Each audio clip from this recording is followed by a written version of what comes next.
ali wa Katonda wa Isirayiri yakwata Dagoni n'amutemako omukono. Naye bo nga tebamulaba bantu babimba omanyi oba tomulaba n'omutandika n'omukowoolako nti ali wa Katonda naawe tomulaba nga gwe tokkirizira mu Katonda wa Isirayiri. Ebigambo byayogera biri anointed, biriko amafuta g'emagombe, biriko sipeero, birina abasponsa baabyo nga bo b'ensi si be b'obwakabaka. Kankubulye teriyo kintu kifunibwa kya bwereere mu nsi muno. Era gwe obeera osuubira nti bagenda kusabira ebyamagero, bagenda kuwa biki nga bya bwereere, olimba. Byoliko olimba. Yesu omulungi yeebazibwe. Njagala kubasaba mwenna abampuliriza. Njagala kubeegayirira ku lw'ekisa kya Kristo Yesu. Mwetereeze. Ono omusajja agenda kuŋŋaanya emyoyo mingi nnyo. Kyekiva olaba ate kambabuulira abantu b'e Busoga. Mmwe mwetereeze nnyo. Muyina ensonga ezizenga zitambula okuva edda. Bwe nakyogera muyinza ogamba nti mbavuma. Naye Bayibuli egamba nti alonda ebisirusiru by'ensi okwasa abagezigezi ensonyi. Tulampa ono. Alina abantu bayagala okukwatako naye Katonda tayagala babakwateko. Kubanga ebadde next plan ye abadde alaba Afirika yeefudde ensonga. Mu Afirika abadde ayagala naye abantu aba. Ayagala kunona asuukira ddala abadde next singa kyebadde abaze nti agenda kutta president agenda kutta Ali Khamenei afe bufi baleke kukola lutalo. Singa bwe yali gumalidde wati wepa waliyisewo wiiki ntono nnyo oba emyezi mitono nnyo abadde ayagala kunona Ibrahim Traore. Abo nno tebakwatwako. Kati we amala okunona Ibrahim Traore anone wanene waffe alina gwayagala okunonawo. Babiri balamba ayagala batwala. Kyagulanyi nani ne Babi? Babiri. Bali wane waffe Uganda ayagala batwala. Yebadde third plan. Ate Rwanda nawo abadde atwala Kagame. Kale oli ku expo nsanyusa okulaba mukwano gwange yonna gy'osinziira okulabira. Ate naba subscribinga tuyamba osubscribinga ate osharinge. Waliwo ennaku zino obutambi bwe nalabye akamu nga ka Musumba Kango akalala ka chicken. Ningamba wano tebabula nga boogera ku man of God, omwana wa Katonda, nabbi wa Katonda. Oba oli awo abamu singa teyaboneka ku nsi kuno tetwandigenze mu ggulu. Nani other than nabbi Nuwa. Bamwita Isanga Korim owa bagiyita Universal Apostles. Bagita Universal Apostles Fellowship of Righteousness. Yes. Kibuga by the way nenda kwa background kayo katona awo ng'omukulu amaze tubuuzaako naye nga tannatubuuza t-shirt ezo zitundwa noti 770 94426 osobola otutumya t-shirt yo ne bagikuleetera wonna w'osinzidde. So kuba ku namba y'essimu eyo wagire enteekateeka mpozi n'ensonga y'oluseke mupe ku ssente abe XP enamba yennyini ereeta Mukiibi Abbesi oteekako akasente si mubi. Musumba nsanyusa okukulaba. Nange nsanyusa okusinkana ssebo. Nebaza Mukama olw'omukisa omupya gwatuwadde nate okubeera nga tusisinkana. Nze Kango Enjoga Abdieri ekkanisa yayitibwa Believers on the Rock Ministries gwe nanga oyagala otukyalirako just olinya bulinnya taxi mu paaki empya oba enkadde ebeera 13,000 ekugirako kuti n'ogigamba nviirako ku Matugga Shopping Center ekizimbe ekyo kiraba kyandabirwamu za bbulu. Awo waliwo ekikubo ekimu kyokka ekyambuka kati ekyo ekikubo ekyambuka ky'oba okwatako oyambukamu katono nnyo ekkanisa oba ogiraba ng'eriko ekifaananyi eriko amannya ekipande ekiyitiko Believers on the Rock Ministries Matugga nga kuliko n'ekigambo ekigamba nti let's experience the spiritual world. Omwo nno mwe tulabira bannabbi b'obulimba abakozi b'amagombe oba abakozi ba ssente kubanga kati oyo ye ayina ebintu nga 3. Nabbi wa bulimba nnyo. Ani gweyogerako? Njogera ku David. Anti erinnya liri Isanga. Njogerako oyo. Isanga Daudi. Oba David. Kaakati oyo gwe njogerako yennyini nnyini. Oyo musajja mukozi w'amagombe. era kankubuulire n'ebitabo bannange ntya omanyi mu kusooka we yali ng'ajja yayogera enjiri yali bali bagidde mu njiri ey'obutuukirivu era bwe kanisa yaffe ya butuukirivu. That's why we call it Universal Apostles Fellowship of Righteousness. Kakati ate ebyawandiikibwa tuba tugenda bikola tutya tosaliranga muntu musango ebitakkiriza kusala musango. Bwe tulaba omusajja oyo ekkanisa ye kyengimanyiiko ebimu ku byemumanyiiko bakuba embooko okutereeza abantu abanga Yesu bwe yakuba embooko mu katale n'asansa n'asunsula. Tolaba nti alina kikanyama tolaba nti alina bikanyama at least ye nnyinza obutamutuukako naye nnyinza okuba kikanyama eŋŋumi. Ki kyotegeeza embooko like kuba embooko tekuba buli omu kuba amakanisa gajjula. Ogamba singa twali tutereera na mbooko singa tutyabonaabona n'okubuulira enjiri singa mumenya emipeera n'ogiteeka mu kanisa osanga wali ba Kevin abo n'obanyugunya bonna n'obawa abbe n'obagalamiza waneeno gwe naawe omanyi naawe olinamu gundi embeera. Nze nzikiriza mu Katonda sinaamu mbeera nembeera kigiŋŋanda okuba embooko n'ogiwulira naye by the way ensonga eno saagala tugitunuulire nga nsonga ya kusaaga era tukubeera n'omulanga ab'ebitongole ebirwanirizi by'eddembe. Kiki ekitutuusaawo okuyita ebitongole eri kanisa esumba abantu eriwa mwoyo ng'ebatwala mu ggulu ng'ekanisa otuuka ku level kyeyita ebitongole bya poliisi kiki kyekola bw'okeera ku makya n'ogaa nti tutunde ebyaffe bye tuyina ekkanisa mutugule poloti mu ggulu se mwabayima mu kunsi kuno temuli ekyo kimu. Ekyokubiri lwaki twalibadde twagala okuyita ebitongole ebirwanirizi by'eddembe omusajja ayawukanya family completely so the story eyo ogimanyi bulungi era n'abasajja omanyi oba tuyinza kibanyonnyola tutya okukigenda deep buli muntu n'akitegeera atulaba ku Expo TV by the way era tukusaba wagwatanaba subscribinga please era ne video giweka like commenting oli waddembe ne obanga nno ne oba comment ya kivumo naye ero akiteekeko etujagala oba olabye by the way zonna nze nziwolkaminga kati nga gwe wa content obozi welkaminga kati sina comment gisaagala bwe ziva zikole nange batera okumpisaamu eggaali kakati teekako comment era tusobola n'okudda ne tubeera nga twongerako video y'emu singa obeera oyagadde twongereko. Kakati omusajja ono yeeyita mbu mwana wa Katonda. Ku ebyo byakola ebyokkuba abantu emiggo ate amanyiddwa nti talina mukazi omu. Ekyokubiri omusajja ono yeeyita nabbi wa Katonda era omwana wa Katonda ayawukanya abafumbo.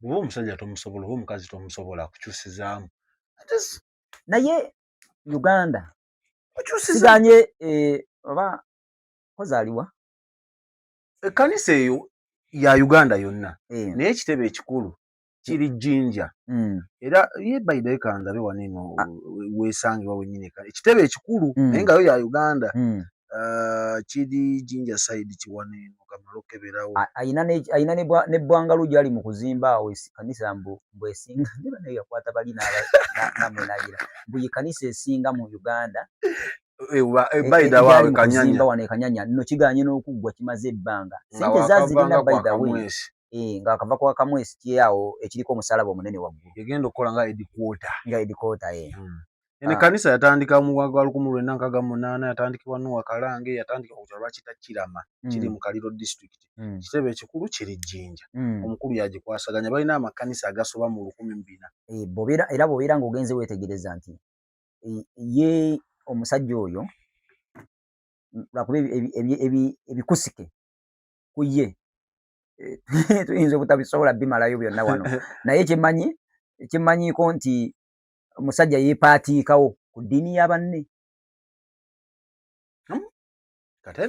Kategeere musajja yeepaatiika ku ddiini yajja n'awamba ekkanisa bw'amala okuwamba ekkanisa isitole ye enkweke abantu gye batamanyi bulungi nnyo ewaabwe bamu ku basajja abasamize abakulu mu bitundu ebyo ebyobusoga. Kaakati omusajja ono nze ebyo byonna biyinza obeera nga tebinkwatako wabula ekinkwatako kiri nti abamu ku bantu abavumisa obulokole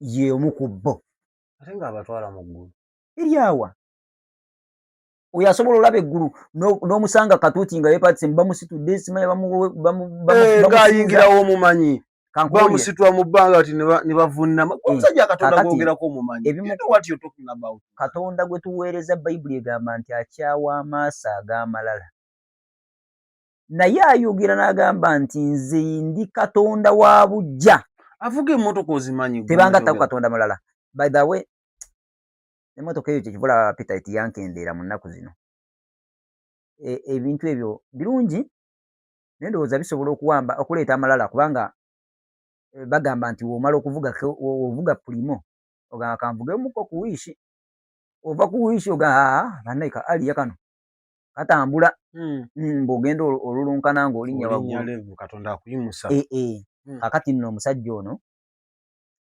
akuba abantu embooko nga yeyeetaaga okukuba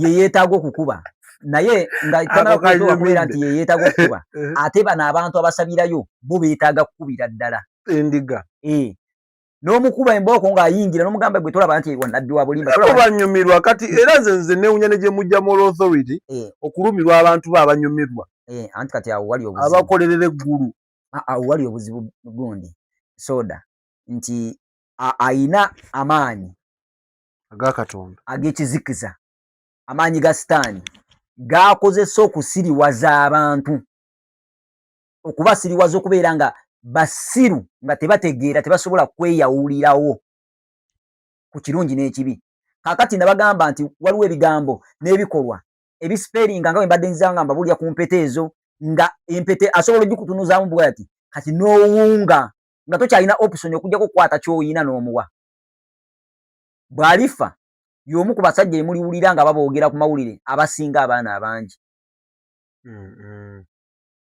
owakana nga alondako n'atwala ng'abaana baleeta ne bagamba ono wannabbi n'oli wannabbi n'oni kigambibwa nti walaba omwana wo n'amuzuula nti alimu emizimu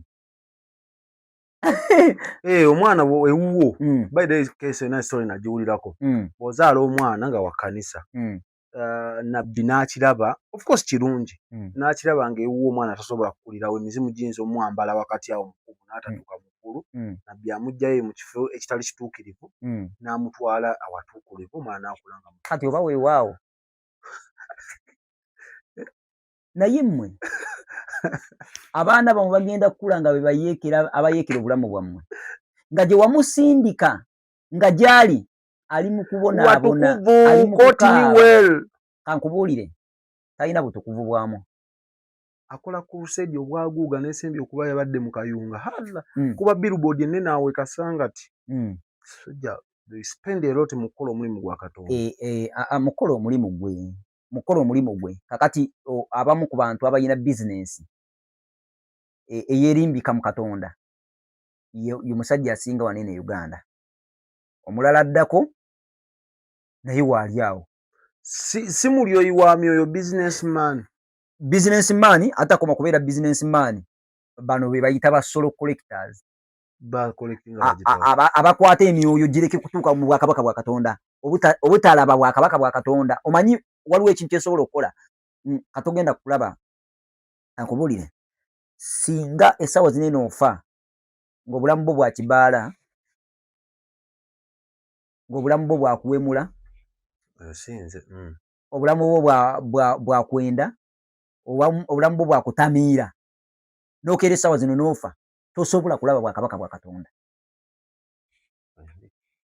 kaakati noono omusajja kyakola abantu abakuuma okubeera nga tebasobola kulaba bwakabaka bwa katonda n'akukuumirawo wakati mu kubeera mu butamanya jjukira bayibuli yeetugamba nti bwe bw'omanya amazima kati g'amazima gakufuula ow'eddembe kaakati akuumye abantu mu butamanya mazima baleke kubeera baddembe baleke kulaba bwakabaka bwa katonda so nkubula omulanga eri buli muntu yenna kubanga okeera okya ku makya n'ogamba soda nti omuntu oyawukanya famire nga Katonda gwe tuweereza kwagala gwe kasobola okola ebitatambulira ku kanisa ofuka muzimu maama wo takkiriziganya kuddamu kulya yadde ku kikyo takkirizibwa kuddamu tabagana naawe oli muzimu ye mutuukirivu ogenda musubya maama wo akuzaala omutwalira n'emmere essente n'azigaana abaana sami n'essaawa baava ne batestify Uganda we tuvaayo ne tubagamba amazima ne tubagamba ebintu ebyo ate mumala ne mugamba nti ffe tuyeekera simala tuwogira ku bantu ebigambo tulina ennugu naye kino kikyali nnyo e Busoga ne wano Uganda wekiri kubanga naffe era tulina ekkanisa etuliraanye awo waffe Matuga nga nayo yabatuukirivu naye abatuukirivu bali balina ennaku abatuukirivu bali soda balina ennaku nyenda ne mbatunuulira bwe nti be babeera mu bulimu obubi ennyo be babeera mu bigoye ebitategeerekeka mbu n'enviiri bazikwatako tolina sala nviiri nkulu nnyo tolina kuzannya ludo kati mu bujulizi bwammwe oba mukyajjukira omusajja eyansinkananga mu Isirayiri yansanga nga neesalidde ekiwalaata kyange nga nze neevaako mmanyi okugenda neekolokotera ekiwalaata n'ambuuza nti you know why God created you here wali waddeko awo ne weebuuza lwaki Katonda kutonda n'enviiri kikiva olaba abantu abaliyo tebategeera kubanga abaggyeko okumanya abaggyeko okutegeera nga ffe tweyagala musumba abatukuvu nga tweyagala era mmwe mbasaasira mmwe abagaana okugula poloti tugenda beera mugenda pangisa kugulu ne ku nsi waliwo ebintu bibiri nze ebisinga okunyiiza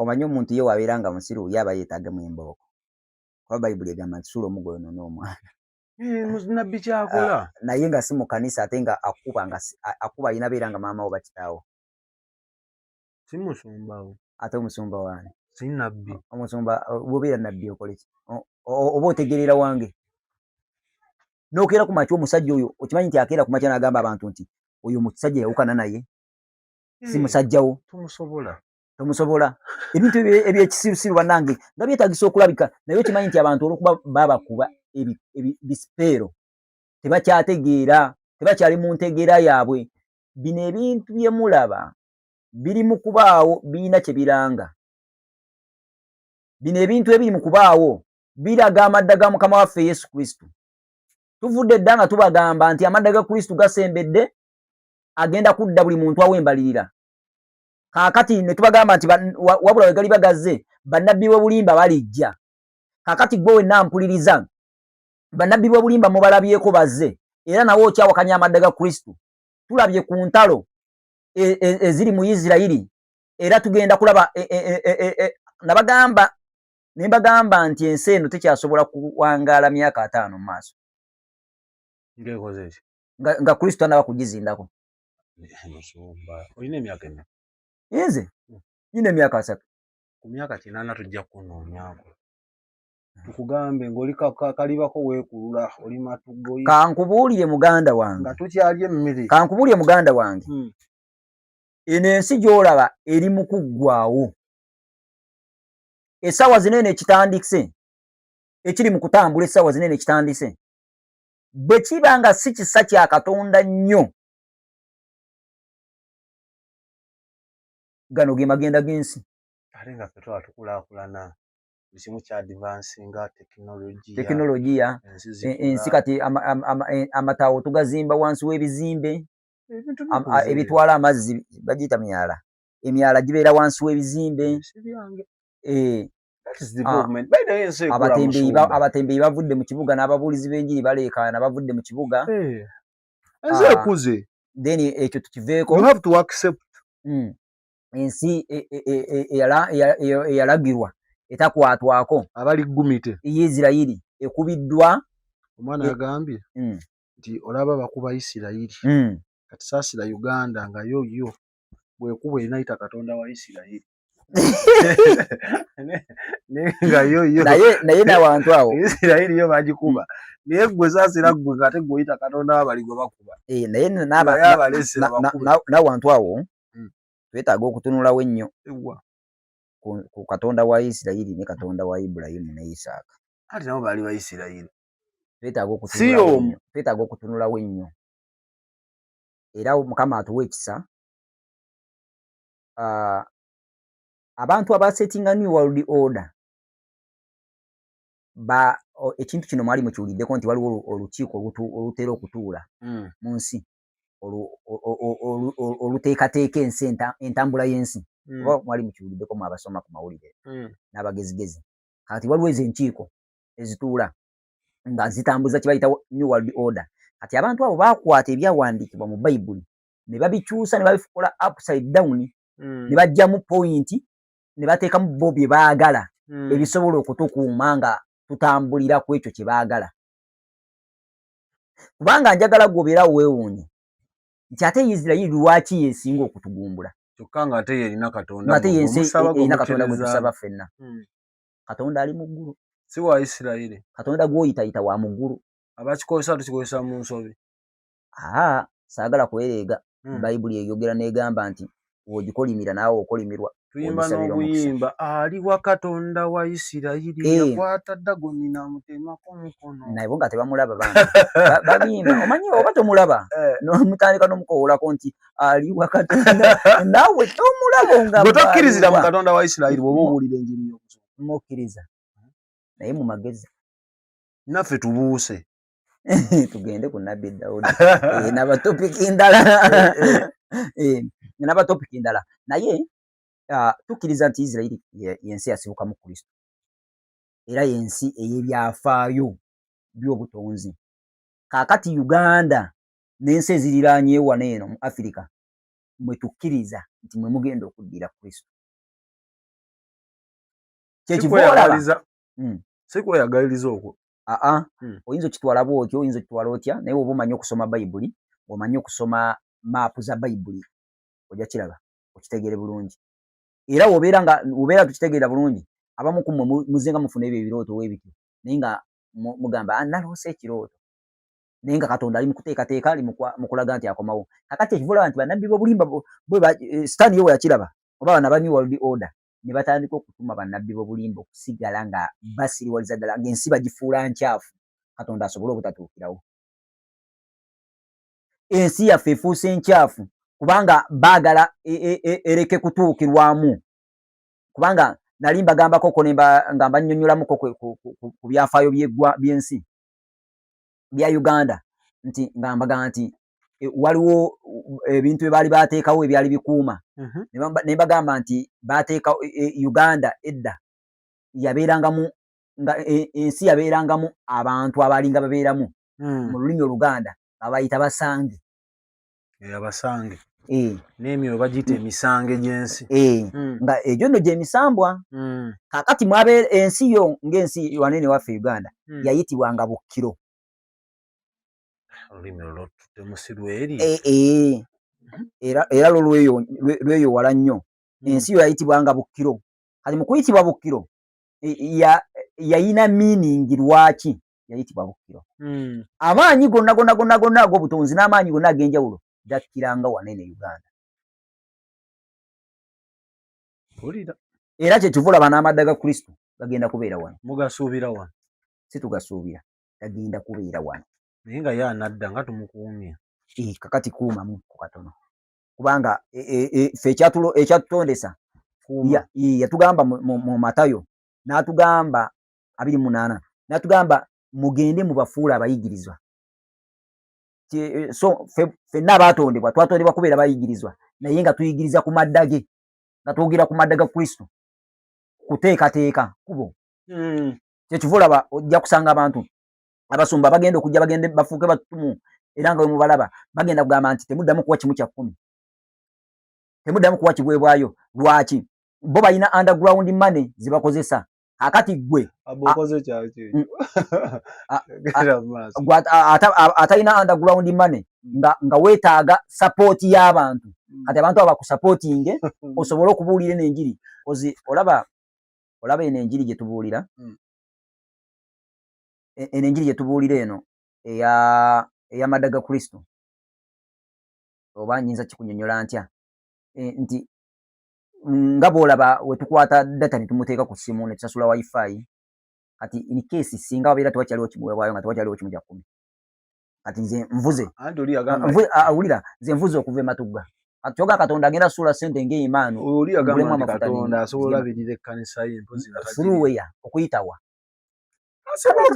kana kasajja ogamba kategeera nnyo ekiri awo sika nti oba kali awo kategeera nnyo ekiri awo just ebigambo byayogera biri anointed biriko amafuta g'emagombe biriko sipeero birina abasponsa baabyo nga bo b'ensi si be b'Obwakabaka kankubulye teriyo kintu kifunibwa kya bwereere mu nsi muno era gw'obeera osuubira nti bagenda kusabira ebyamagero bagenda kuwa biki nga bya bwereere olimba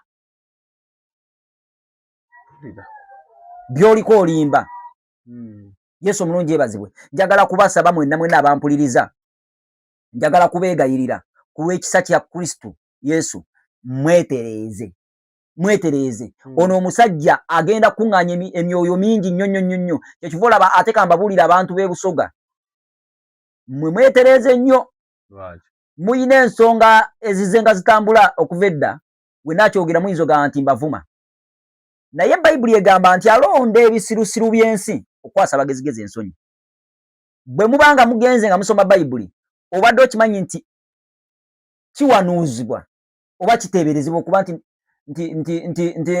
nti gundi ava saidi z'e Busoga ani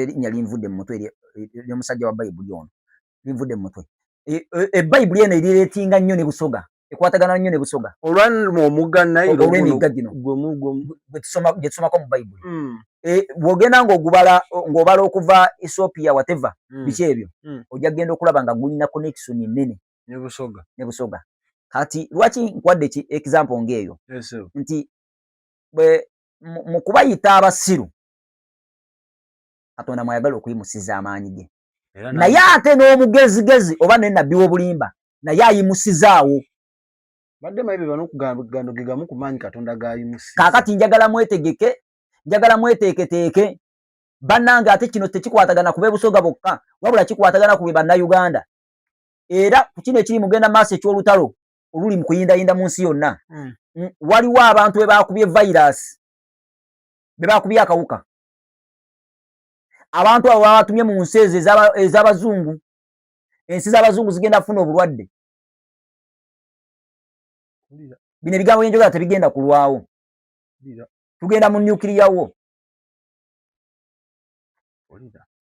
ate era ekirala mubiri mu kugenda mu maaso nga tuvuddeko eyo ne tuddako mu nsi z'entalo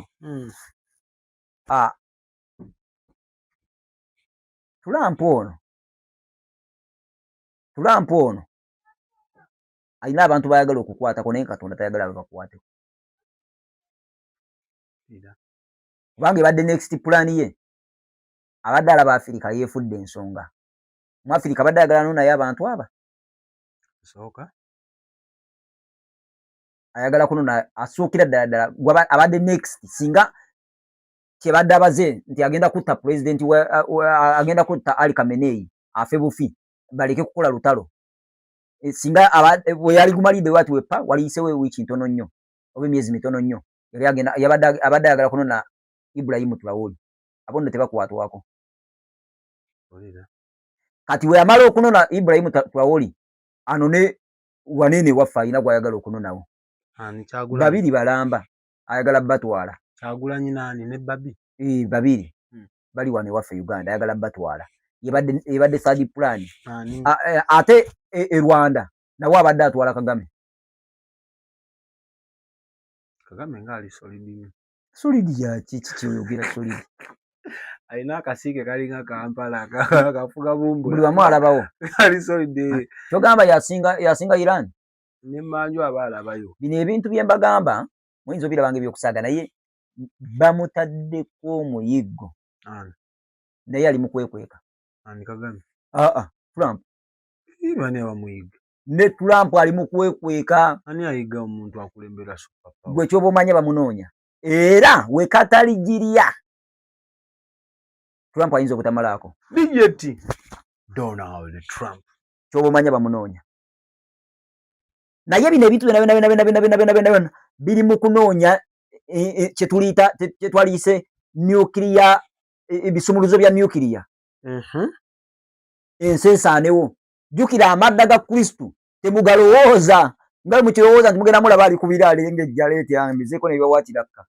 Oba ajja alinga baneena abakabazi. Olaba n'abakabazi. Mbawulira. N'akabala. Tagenda kujja mu ngeri eyo.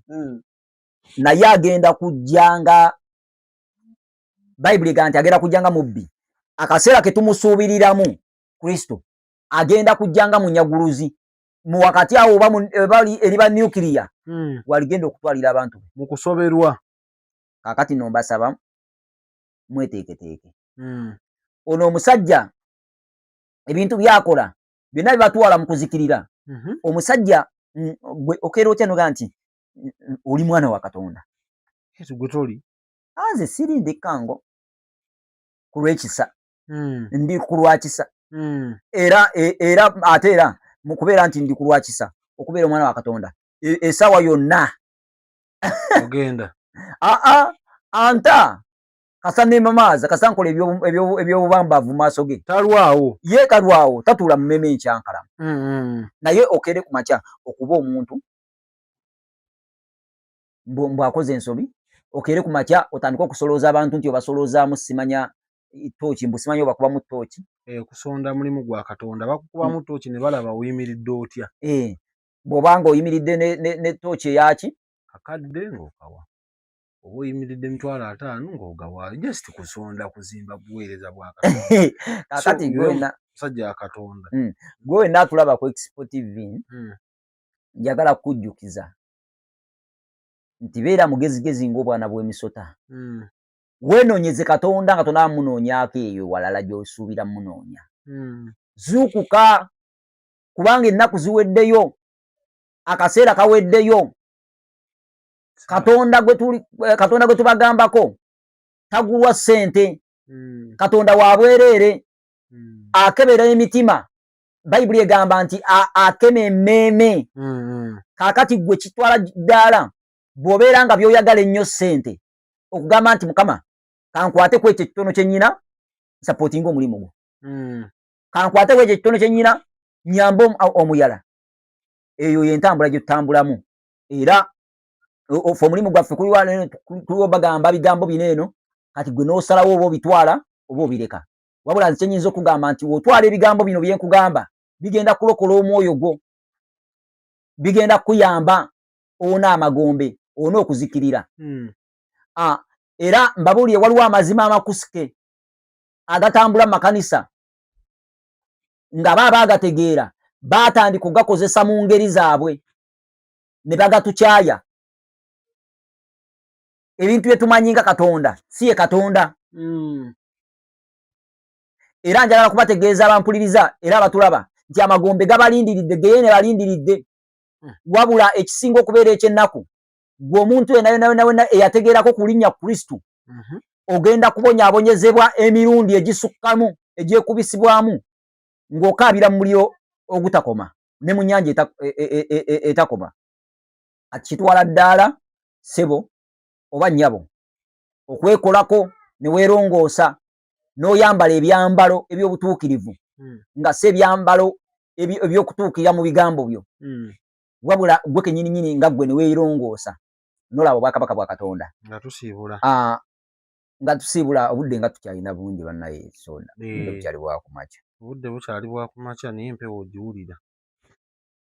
Olina okwevumbika. Bakirwako. Soda batukubira oluseke bakugulireyo ekijaketi. Era oluseke lulwo olusiibuza. Naye nga ensonga eyo kyattira muntu ku liiso. Ensonga eyo wamma wobeera nga ofunye omukisa, Mukama n'akuwa emitwalo gyo 10, osobola okugabangako omutwalo oba eyogadde. Kyamagezi era kyamakulu. Kubanga Bayibuli eyogera mu kitabo kya Matayo naga nti we basinkana Kristo ne bamubuuza n'abagamba nti awe nali omuyala mwampa ekyokulya mwanyambaza nga sina kyakwambala mwanzijanjaba nga neetaaga obujjanjabi. So ekitegeeza ki nti buli tuyamba abantu bano eno mu bo tusobola okuyambiramu bamalayika, tusobola okuyambiramu abeetaaga. Esoda yakaabya kyejo mbeera nnungi nnyo, alina iPhone. Kofiira jjukira baafunye ssente ez'aba YouTuber bano zino zikyeyonoonera emmane eba kasuku yaba ensi yaffe ndowooza mulaba gyeraga. Amazzi gali mu kugatta emmaali y'abantu, tebalowoozaako nti nno tusasule ku bantu abo abafiiriddwa emmaali. Ne bawammwe ba YouTuber dakiika nyiriro kano ogambye nkaabe akajjani kati yogera ebintu byo byonna obimaleyo tomala ng'onsaanikidde ate ebyaddala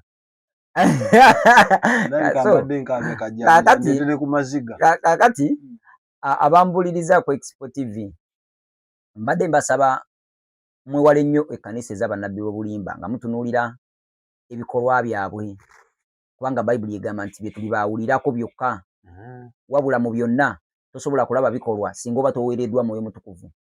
Bannyabo ne bassebo ekkanisa tezikyabatiza, abalokole bangi nga si babatize.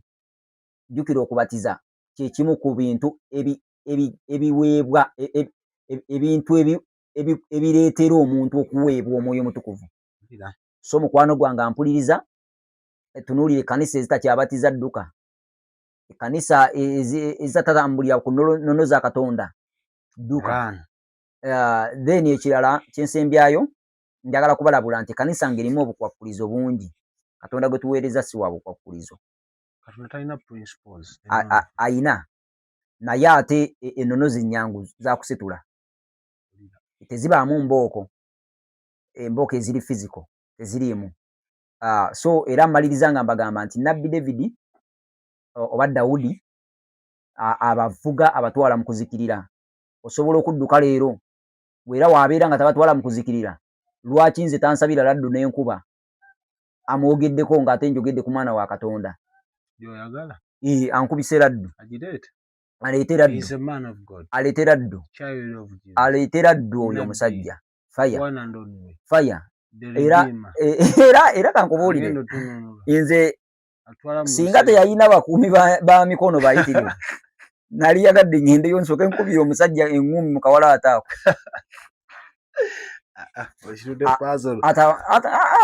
Bayira waliwo ebintu ebimu nga byetaaga okutwalako passion.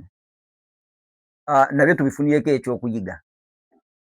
Njagala nfuneyoko omuntu nga kuba tubavuze nnyo akataka. Njagala nfuneyo omuntu nga ndiga ya munda omwo. Bw'oba ng'oli eyo nga oli mugoberezi wa Nabbi Dawudi, osobola okujja n'ogezaako tuggo against bino ebigambo ebyogerwa ku musajja wa Katonda. Tufuneko ku sayidi epeeyo. Naye nsaba Mukama aleete yavaayo yaddukayo nga yazibuka amaaso. Abo abajja ate babbo bakwongera. Njagalayoko ow'omunda tuwe the other side of the story. Tuyinza okuba nga tuli awo nga bo abaliyo be bagenda mu ggulu nga bo baatandika dde okwekwata ebifo ebisava ebiri ku nguudo z'eggulu nga ffe tugenda sigana okunsi nga tubonaabona. So request eyo bw'eri okuba kumpi ku namba y'essimu 0770 944 266. Ennamba y'emu ey'oluseke bane mutu ku ssente ebbanga ddene sikyatira muntu ku liiso bane abalaba Expo bwavu bunnuma. Bosman yagala mata, yagala pampa, byeyongedde mpulira ebikaabakaaba ebiwooma. Gende wa Nabbi David yakusabire. So for now naye story tugenda giyita kuba mpanvu eringa etandika obutandisi tutandika ntandike. So gisharinga ogyoko ne munno nammwe abaziraba ne zibanyumira likinga ate subscribinga. For now, bye bye. Dawudi tagwa malo.